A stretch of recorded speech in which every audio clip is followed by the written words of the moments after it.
Šodien mēs jums parādīsim un pastāstīsim, kā pareizi iestādīt valriekstu koku. Sāksim ar piemērotas vietas atrašanu. Atceramies, ka valriekstu kokam nepieciešama salīdzinoši liela platība. Kad vieta ir izvēlēta, rokam bedri. Tai jābūt vismaz 60 x 60 cm lielai un tik dziļai, lai tajā ievietojot stāda potējuma vieta paliktu virs zemes aptuveni 7 cm. Iekārtojam koku un tās saknes. Tagad nedaudz ieberam smiltis, ko vēlāk apliesim ar ūdeni. Kad esam iebēruši daļu no smiltīm, ļoti svarīgi tās pieblietēt vai piebridāt.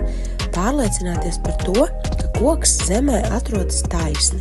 Kad tas izdarīts, augsne ir jāsamitrina un blakus kokam jāievieto atbalsta kociņš, pie kura piestiprinam mūsu stādiņu. Kad esam pārliecinājušies par to, ka stādiņš bedrē atrodas pareizajā pozīcijā, bēram ciet bedri pavisam.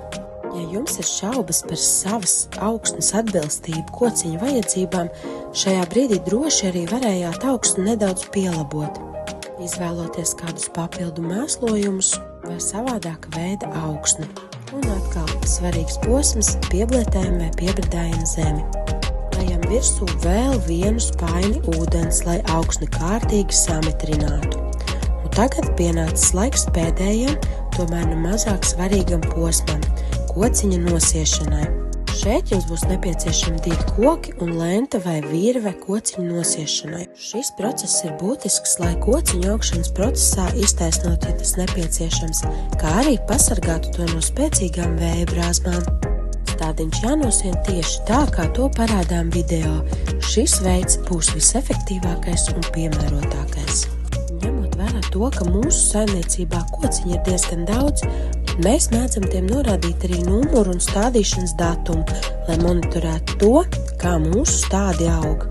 Šis solis, protams, nav obligāts, tomēr pašiem priekš sevis interesanti.